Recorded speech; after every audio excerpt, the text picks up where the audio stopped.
Hi everyone, welcome to episode 3 of season 2 of elle-TV. Today I am filming from Oeiras. It is a town that is 20 minutes by train from Lisbon, headed west towards Cascais. Most people have heard of Cascais, a little beach town that is at the end of a railway going out of Lisbon. I am filming during the Festas Populares, which is these festivals throughout the month of June. Basically all of Portugal and Lisbon are in celebration, so every evening you're bound to find music or dancing, or just as you can see a scene where people are eating out. Sardines are the fish of choice during this time. So I'm continuing this series about supercharging your life, and I wanted to answer a question from an alum that I received recently in continuing this conversation. The question was from an alum who wants to change from public interest to the private sector, and so she asked me for advice on how to do that. And so what I will say first is, good job reaching out to me, and I will definitely reach back out to you so that we can have a conversation, because I did that as well. I came from the public sector prior to law school, and I ended up in the private sector working at a firm, and so I understand that transition, and I'm happy to talk to you about it. But the short answer to your question is informational interviews. It's the answer to every question. How do you make a big change in your life? How do you supercharge your life? How do you get to somewhere new when you don't have experience in the area? It is informational interviews. You've got to hit the pavement and start talking to people. So last week I talked about part one. Part one of supercharging your life is figuring out who do you want to talk to and what do you want. And I know finding out what you want is a really big deal and really difficult, or at least a challenging thing, but you can start dreaming. And what I want you to do as part of part one is to dream big. Do not limit yourself by practicalities. Oh, I don't know if I can do this because I don't have the experience. Don't do that. Just dream big. Okay, so step 2. Let's say that you know what you want. So I'm going to go with this alum. What she wants is to transition from a public sector career into the private sector. I'm going to assume that she has no experience working at a private law firm, but still wants to do it. And what I want to tell you is that you can do that. It's not impossible, and it doesn't even have to be difficult. It just will require some effort on your part. And so the first thing to figure out is, where do you want to work? What kind of law firm?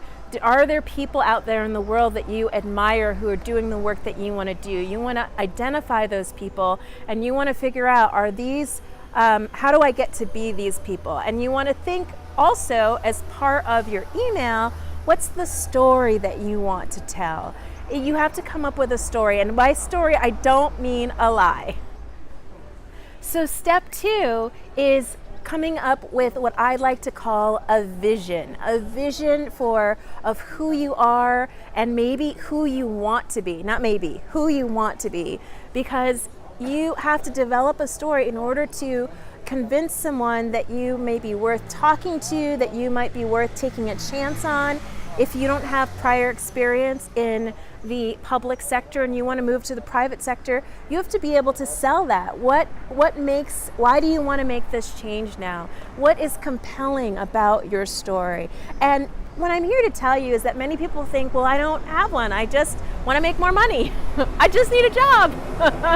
So that is great, and truth is great, but I'm going to ask you to keep that as an inside voice right now, because it's just like dating. People want to back a winning horse. They want to support someone who already kind of has an idea of what they want out of life, and really they maybe just need a little bit of push, a little bit of support, not someone who's like completely floundering and lost and doesn't know what they want to do with their life, that they're going to have to pull up from the ground up. So you want to be that person. You want to be that horse that they want to support, because if you succeed, they succeed.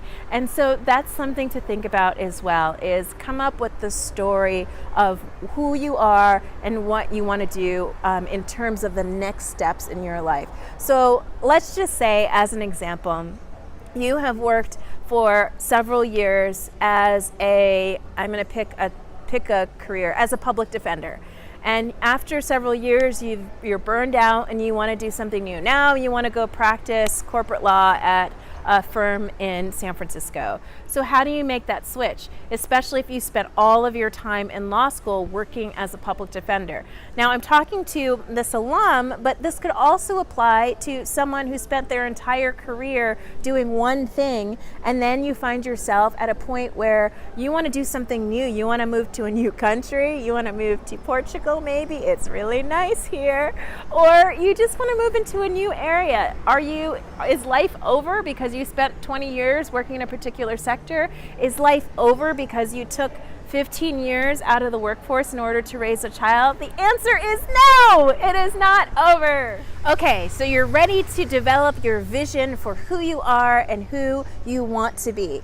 Now, the thing is to not to be self-conscious. You don't want to apologize or sort of exhibit any kind of vulnerability about, oh, I did this, I'm really sorry. I guess I made the wrong choice in choosing to become a public defender or choosing to take time out of the workforce, or I had to raise my children, or I didn't have. No, it is a positive story that you are telling. I chose to take some time out of the workforce to take care of my children, but during that time, I was also always invested in this particular area and curious about it. And on the side, I was doing these several things in order to keep my interest and my skills up.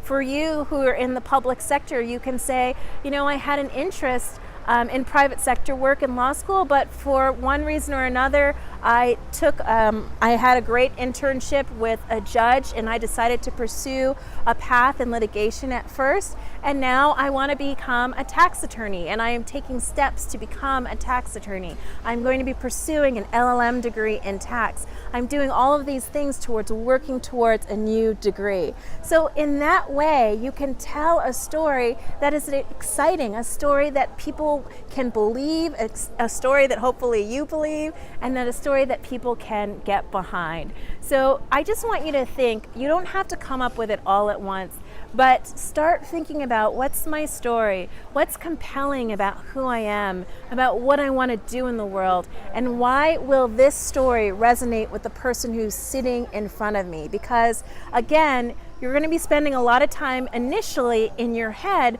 but eventually you want to get out of your head and to think about the other person who's sitting across from you.